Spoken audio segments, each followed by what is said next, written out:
I suspected my husband was planning a divorce, so I moved my assets. 2 weeks later, he filed and claimed it was all a joke when his plan backfired. Hey everyone! Before we jump into today's video, I need your help. We've noticed the channel is losing some traction, and subscribing is one of the best ways you can support us. It's quick, free, and it helps us keep bringing you awesome content. Your support means the world. Let's keep this channel growing together. Thanks so much. Now let's start the video. Hey, folks. I've been scrolling through posts here for a while, always thinking I'd never have my own story to share. But life has a way of surprising you, and I've been carrying this around for months. I need to let it out. Let me just say up front, I've never been the type to jump to conclusions or assume the work. My husband, let's just call him M, and I have been together for 6 years, married for things were solid or so I thought. We had the usual ups and downs, sure, but nothing that made me think, oh, there's trouble here. In fact, for most of our relationship, we were that couple, teammates through and through. We laughed at dumb inside jokes, debated over which movie to watch for hours, and had this rhythm that just worked. He'd plan elaborate date nights, and I'd surprise him with his favorite takeout after a long day. It felt effortless, like we'd figured out this whole love thing. That's why what happened next hit me like a ton of bricks. Then about 6 months ago, things started to shift. At first, it was little thing, stuff you'd probably miss if you weren't paying attention. He started taking his phone everywhere, like, even if he was just going to the kitchen or folding laundry. I mean, before this, his phone would just sit on the coffee table for hours, and he didn't care who picked it up. I made a joke one day saying, "What? Are you running some secret spy ring now?" He laughed it off and said, "No. Work's been emailing me a lot." Okay. Fine. But then a couple of days later, he set up a password. That one caught me off guard because he'd never used one before. I casually asked him why, and he said something vague about security and hackers. I didn't push it because I didn't want to sound paranoid, but something about it just felt off. It didn't stop there. He started stepping out of the room to take calls, something he never used to do. It wasn't subtle either. His phone would ring, and he'd be like, "Oh, let me just grab this real quick," and disappear into the bedroom or out onto the port. If I asked who it was, he'd just say, "Just a friend from work." Then there was this habit he picked up of keeping his phone face down on the table. I didn't even realize it was a thing. Until one day, I reached over to hand him something, and he quickly moved his phone out of the way. It was one of those blink and you'll miss it moments, but it stuck with me. It wasn't just the phone stuff though. He started feeling distant. Conversations that used to flow naturally now felt like I was pulling teeth. If I brought up future plans, like, where should we go for our anniversary? Or do you think we should start saving for a new car? He'd just nod and say, "Yeah. We'll see," before changing the subject. The day it all really clicked for me was this one random Wednesday. He told me he was meeting a friend for coffee after work. It didn't sound weird. He does that sometimes. I happened to be running errands in the same area, and I thought, hey, why not surprise him? It'll be cute. When I got there though, he wasn't with his friend. He was outside the cafe, pacing back and forth with his phone pressed to his ear. I stayed in my car because something about the way he was talking felt serious. I didn't mean to eavesdrop, but I caught snippets like, "It's almost ready and starting fresh soon." My stomach dropped. I couldn't figure out what he meant, but it didn't sound like work stuff or friend drama. It sounded bigger than that, like something he'd been planning. When he got home later, I asked him how his coffee date went, trying to keep my tone light. He gave me this whole story about his friend venting about her boyfriend's latest screw-up. He went on about how he was giving her advice and being a good listener. I nodded along, pretending to believe him, but my brain was working overtime. Was I reading too much into the overthinking? Or was there something deeper going on? I couldn't shake the feeling that something was wrong. Something he wasn't telling me. Things carried on like that for a few more days. I started watching his behavior more closely, not because I wanted to catch him in something, but because I needed to make sense of what I'd seen and heard. He wasn't acting suspicious in any big obvious way, but it was the little things that didn't sit right. And then out of nowhere, he brought up our finances. We were having dinner one night, just a normal weekday meal. We were sitting there chatting about random stuff, his work, a new show he wanted to watch, when he said, "You know, we should really organize all our financial stuff," flashing his most innocent smile. It was such a left-field comment that I just stared at him for a second. "What do you mean?" I asked. He shrugged. "I just think we should have everything in one place. You know, like all our account info, passwords, documents, that kind of thing, just in case of emergence. I didn't know what to say. This wasn't something we'd ever talked about before, and the timing felt weird considering everything else I'd note. What kind of emergencies? I asked, trying to keep my tone casual. He shrugged again. It's just smart, isn't it? What if something happens to one of us? Or what if we need to make a big financial decision quickly? His explanation made sense on the surface, but something about the way he said it put me on edge. It was too rehearsed, too neat. Like, he'd been waiting for the right moment to bring it up. I nodded and mumbled something like, yeah. I guess that's a good idea. But inside, alarm bells were going off. Why now? Why suddenly care about organizing our finances when we'd always kept things separate and loose? That night, my mind kept replaying his comment over and over, trying to piece together what it could mean. Was this just normal adult stuff? And I was reading too much into it? But then I thought about the phone calls, the conversation I'd overheard at the cafe, and how distant he'd been lately. It all started to add up, and I didn't like the picture it was painting. Until then, I didn't do anything about it. A couple of days later, he brought it up again.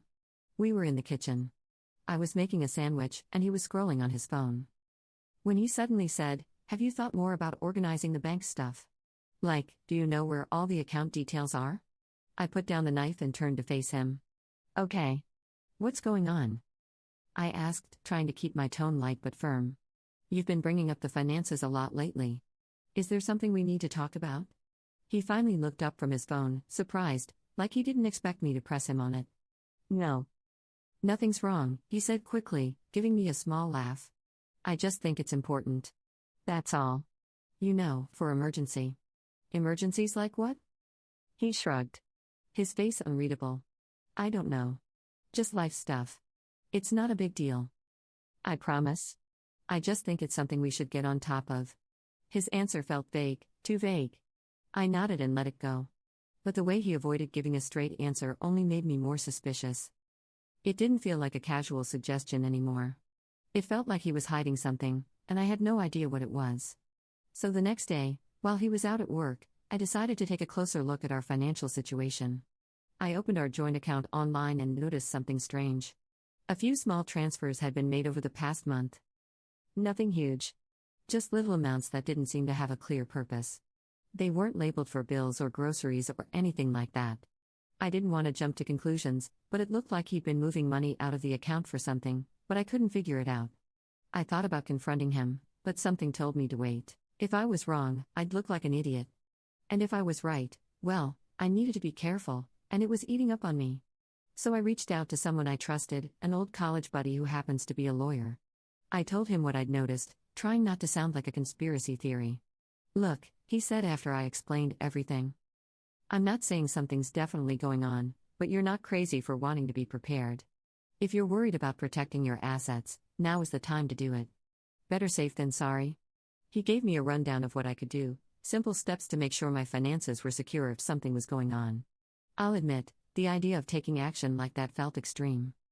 It felt like I was planning for something terrible when I wasn't even sure anything was wrong. But the more I thought about it, the more it made sense. If he was actually up to something, and I was starting to believe he was, I needed to protect myself. It wasn't an easy decision to make, though. This wasn't just about money or assets. It was about the life we'd built together. I kept replaying memories in my head. Our wedding day, the times we stayed up late talking about our dream, the random little jokes how did we get here? Was this really what our marriage had come to? The thought of taking these steps felt like admitting defeat, like I was officially giving up on the trust we once had. That evening, while he was out, I sat down at my desk and pulled out my laptop. My hands were shaking as I opened the browser and started going through everything: bank accounts, investment accounts, the house deed. Each document I reviewed felt like a betrayal, but the nagging voice in my head kept reminding me that this was about survival, not sabotage. I wasn't trying to hurt him. I just couldn't shake the feeling that if I didn't act now, I'd regret it later. I made a list of everything I could transfer and how to do it without raising suspicion. As I typed, I felt this crushing weight settle on my chest. I'd trusted him completely for years, and now here I was, playing defense against the person I thought would always have my back. Then I called my mom and didn't tell her everything, just enough to explain why I needed her help. I need you to hold on to some things for me for a while. It's nothing bad, just something I need to do to protect myself, just in case. She was quiet for a moment, probably trying to figure out what I wasn't saying. Are you okay? her voice full of concern. Yeah, I lied. It's just a precaution. Nothing to worry about. She didn't press me, but I could hear the hesitation in her voice when she said, Of course, sweetheart. Whatever you need. Hanging up the phone, I felt a strange mix of relief and shame. I hated involving her in this mess, but at the same time, knowing she had my back gave me some sense of stability in a situation that felt like quicksand. By the time Em got home, I'd already started the process. I transferred most of my assets, our savings, my investments, even the house, into my mom's name. I left enough in our joint account to keep up appearances, but the rest was locked down. He didn't notice a thing. He came in, kissed me on the cheek, and asked if I wanted to watch a movie. I acted normal, but inside, I was a mess. Part of me felt guilty, like I was betraying his trust. But another part of me felt relieved, like I was finally taking control of a situation that had been spiraling out of my hands. Over the next few days, I kept things as normal as possible. I didn't want to tip him off that anything had changed. He seemed content, even unusually cheerful at times. But instead of putting me at ease, it made me more suspicious. If he was planning something, he was doing an expert job of hiding it. What stood out though is that he didn't bring up the finances again, not once. After I questioned him the last time, it was like the subject had completely vanished from his mind. At first, I thought maybe I'd overreacted and he dropped it because it really wasn't that important. But the more I thought about it, the more it felt like he was avoiding it. Almost like he was dreading bringing it up again after I pressed him. I caught him glancing at me a few times, though. Quick little looks, like he was gauging my mood or deciding whether to say something. Every time I noticed, he'd immediately turn his attention back to whatever he was doing. His phone, the TV, a book. It was subtle, but it was there. It felt like he was waiting for me to bring it up, like he didn't want to risk pushing the topic again. The silence about it only made me more uneasy. It wasn't like him to just drop something he thought was important, and the way he avoided it now felt deliberate. If he was testing the waters, he wasn't getting in. And if he was waiting for something, I wasn't about to give him the green light. Whatever his next move was, I knew I needed to stay one step ahead. Something was coming. I just didn't know when or how. All I could do was prepare. That night, I made sure everything was solid.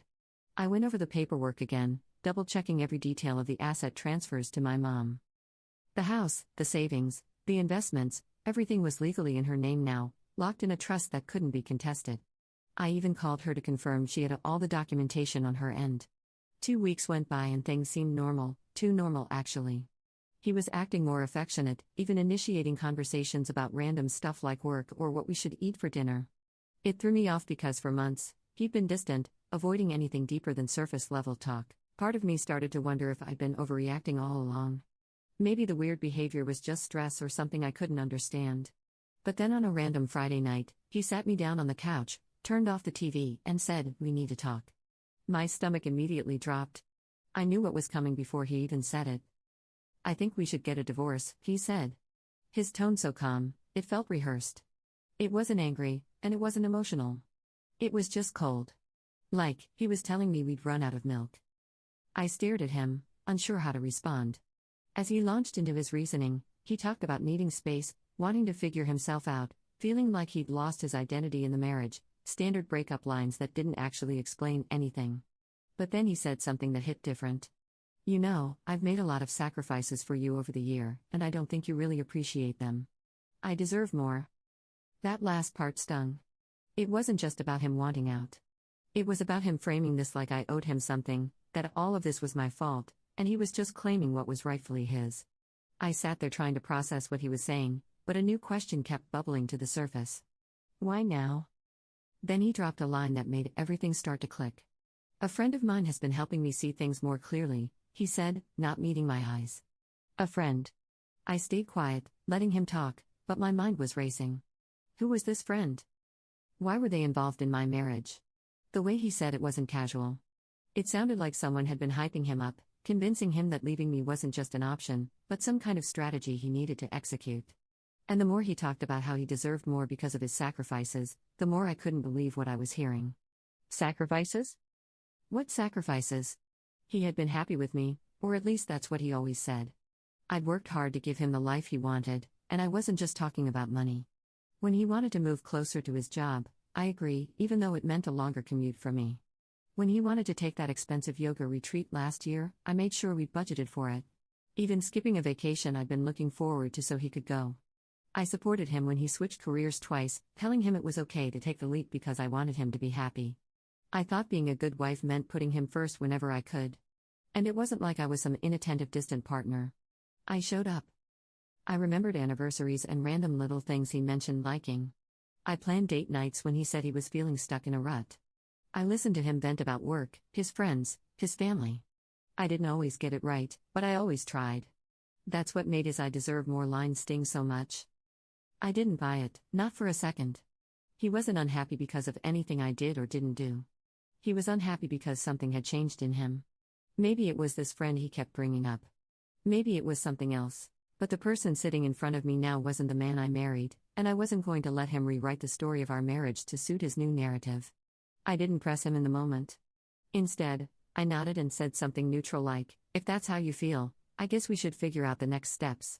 He looked surprised that I wasn't arguing or begging him to stay, but I didn't care. My focus had already shifted. I needed to know who or what was behind this sudden calculated shift in his behavior. This wasn't just him waking up one day and deciding he wanted out. This was something bigger, and I wasn't going to let it blindside me any more than it already had. After that conversation, he went into his own apartment. And by Monday, I got the divorce papers. And let me tell you, they weren't just about ending the relationship. They were about taking everything. Half the house, my savings, my investments, the car. He wanted all of it, plus some vague clause about spousal support that made no sense given his solid income. It was like he was swinging for the fences, expecting me to roll over and hand him everything I'd worked for.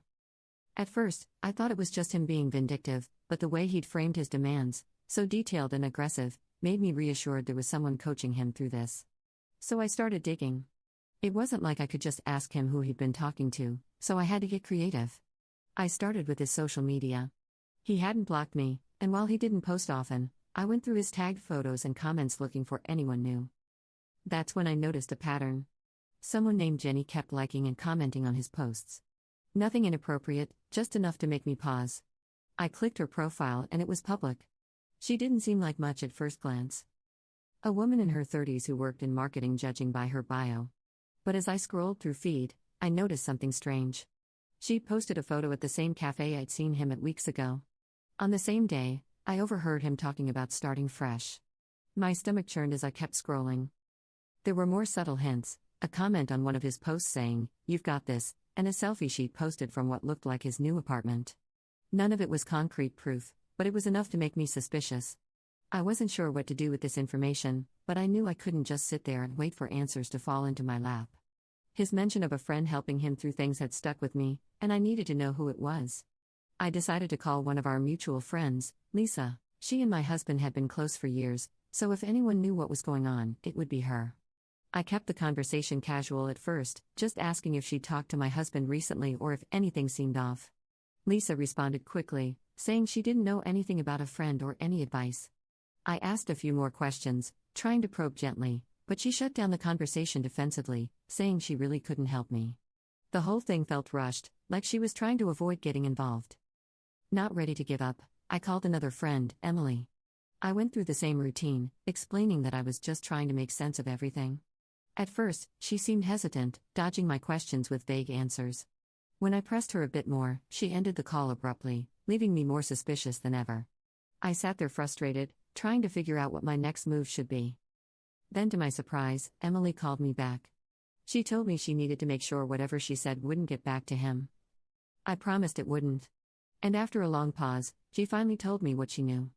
Apparently, my husband had been spending a lot of time with someone named Jenny, someone he'd met through work. Emily said she didn't know much else.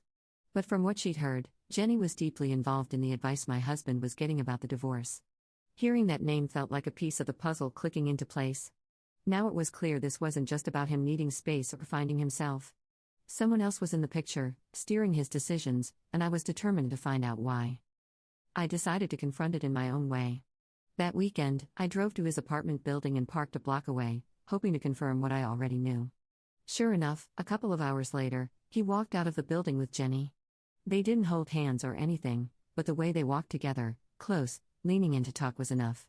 They got into her car and drove off, leaving me sitting there, staring at the space where they'd been. I didn't follow them. I didn't need to. At that moment, it was clear.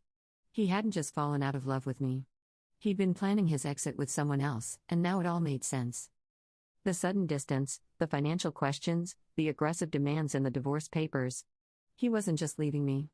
He was leaving me with nothing, and he had someone backing him every step of the way. I went home that night, my mind spinning with everything I'd learned. The betrayal stung, but what hurt more was how calculated it all was. He was using the divorce as a stepping stone for whatever life he was building with Jenny, but he had no idea what I'd prepared for him. The first mediation session was tense from the moment we walked in. His lawyer showed up with a folder so thick, it looked like they were filing a lawsuit against a Fortune 500 company. He started going through his demands like they were completely reasonable. Half the house, the savings, my investments, the car, even some additional nonsense about spousal stuff. I stayed quiet, pretending to listen, but I was waiting for my lawyer to make his. When it was finally our turn, he calmly slid a stack of documents across the table and said, "Before we proceed, I think it's important for everyone to review these." His lawyer picked up the papers, skimming through them. His confident demeanor shifted quickly as he flipped the pages, his brows furrowing deeper with each one. "What is this?" he asked, looking. "These documents show the transfer of all major assets into a trust under my client's mother's name," my lawyer explained, his voice steady. "The transfers were completed several weeks before the divorce filing, and the trust is fully legal and irrevocable." The room went completely silent. His lawyer turned to him. His confusion now mixed with frustration. "You didn't mention this," he said flatly. He snatched the papers from his hands and flipped through them, his face turning red. "This can't be real," he muttered, staring at the notarized signatures and dates. Then he turned to me, his expression shifting from disbelief to fury. "You planned this?" he hissed, glaring at me like I'd committed some unforgivable crime. "You knew I was going to file, and you set this up to screw me over." I didn't respond. I just sat there, letting him connect the dots on his own. His lawyer, now visibly annoyed, asked my lawyer to explain further. So he did, calmly, methodically, and with every piece of proof needed to make the transfers ironclad. The dates lined up perfectly, showing I'd moved everything well before he filed. The signatures were properly notarized, and the trust was airtight. There was nothing they could do to contest it. He was livid. "You're unbelievable," he snapped, leaning forward in his chair. "I can't believe you'd do something like this to me." I still didn't say a word. What was there to say? This wasn't about me doing something to him. This was about protecting myself because he'd made it clear he wasn't leaving quietly. The meeting ended with his lawyer muttering something about needing to reassess their approach, but it was obvious to everyone in the room that they had no moves left to make. When we walked out of the building, he pulled me aside in the hallway, his face a mix of anger and desperation. "This isn't over," he said, his voice low. "You're going to regret this." I just looked at him and said, "I already regret trusting you. That's the only regret I have." After that mediation session, things spiraled faster than I expected. He went into full meltdown mode almost immediately. It started with the calls, endless calls. At first, he sounded calm, even apologetic, leaving voicemails that started with, "I think we just need to talk," or "I know this got messy, but we can fix it." When I didn't respond, the tone shifted. By the second day, his messages were bouncing between sobbing and screaming. One voicemail would be him crying about how he made a mistake and didn't want to lose everything we built together. The next would be an angry tirade, accusing me of being stingy and vindictive, blaming me for everything going wrong in his life. I ignored it all. My lawyer had advised me not to engage. And honestly, I didn't want to. I was done playing his games, but he wasn't. When the calls and texts didn't work, he started spinning stories. I started hearing from mutual friends that he'd been telling people the divorce wasn't real, that it had all been some elaborate prank. A prank. I mean, who would even believe that? It didn't take long for the cracks in his story to show. Friends started asking questions like, if it was a prank, why did you file actual legal paperwork? Or why hire a lawyer and make such specific demands if it wasn't Syria? When people didn't immediately buy into the prank excuse, he doubled down. He claimed it wasn't just a joke, but a way to test the strength of our relations. He started painting himself as the victim, saying he was hurt and betrayed by my reaction. That I'd taken things too far and destroyed the trust in our marriage. At first, some people seemed to buy into his stories. I'd get these weird texts or comments from acquaintances saying things like, "Wow, I didn't realize things were so rough for him." Even his sister lashed out saying, "You should have just talked it out instead of being so drastic." And it was frustrating, but I knew the truth would come out eventually, and it did. Thanks to one of our mutual friends. Let's call him Matt. Matt and I weren't super close, but we've always been friendly. A couple of weeks after the mediation, he messaged me out of the blue saying he had something I needed to see. When we met up, he pulled out his phone and showed me a string of texts between him and Jenny. I was confused at first. "How did you even get these?" I asked, scrolling through the messages. Matt explained that he had a mutual friend with Jenny, someone who had been privy to their conversations. Apparently, this mutual friend had started feeling uneasy about how things were playing out, especially when Jenny began bragging about how she was helping him secure his future. It didn't take long for that mutual friend to connect the dots and realize what securing his future actually meant, trying to bleed me dry. Feeling guilty about staying silent, the friend took screenshots of the texts and shared them with Matt, knowing he had a better relationship with me and might be able to warn me. "This woman has been playing both sides," Matt said, shaking his head. "She's been hyping him up to take you for everything while making him believe she'd be there for him." After Matt handed me the texts and said, "I thought you should know. You don't deserve this man." The texts were brutal. He wasn't just venting to Jenny about the divorce. He was actively planning his next moves with her, and she was coaching him through it. One of the messages from him said, "Once the settlement's done, we'll have everything we need. I just need her to agree to the terms." Jenny's reply? "Don't back down. Make her feel guilty if you have to. She owes you. We'll start fresh once you've got the money." I sat there staring at Matt's phone, trying to process what I was reading. This wasn't a misunderstanding or some emotional reaction to a failing marriage. This was cold, calculated manipulation. I thanked Matt, and he left, but my mind was spinning. Everything made sense now. His sudden distance, his obsession with our finances, his aggressive demands in the divorce. It had all been part of a plan, one he'd been working on with Jenny behind the scene. The text spread quickly among our mutual friends. Matt shared them with a few people, and from there, they made the rounds. Suddenly, his narrative wasn't holding up anymore. People who'd been neutral or even supportive of him started pulling away, and the shift was almost instant. The people who had been defending him or staying on the fence now saw him for who he really was. Even his closest allies started distancing themselves. By the time the divorce was finalized, he had nothing but his personal belongings. His lawyer quietly dropped his case after realizing there wasn't a legal leg to stand on. All those bold demands had crumbled under the weight of the paperwork I'd prepared, and the trust I'd set up with my mom was untouchable. As for Jenny, she seemed to vanish the moment things started unraveling. I wouldn't be surprised if she'd been using him just as much as he'd been using me. From what I could piece together, she'd been feeding him delusions of independence and a fresh start. But the second it became clear he wasn't walking away with anything, she was gone. Without Jenny in his corner, his confidence took a nosedive. The calls and texts kept coming, but now they were more desperate. He wasn't accusing me, he was begging. "Can we just talk? Please. I'll do anything to fix this," one voicemail said. Another, "You don't have to forgive me, but can't we just settle this and move on? I'll drop everything if you just talk to me." I didn't respond. I couldn't. The damage was done, and there was no coming back from it. Even his family started to pull away. His sister reached out to me at one point, apologizing for some of the things she'd said earlier when she believed his side of the story. "I didn't know what he was doing to you," she admitted. "I'm sorry I ever took his word for it. As for me, I got the house, my savings, and something I hadn't felt in a long time. Peace of mind." My mom, as always, was my rock. She came over with buckets of paint and a list of ideas to help me reclaim the space as my own. Now, life feels like it's finally mine again. No more second-guessing every little interaction, no more feeling betrayed, just peace. He's a chapter in my past, one I don't reread anymore. And as far as I'm concerned, the rest of the story is entirely mine to write.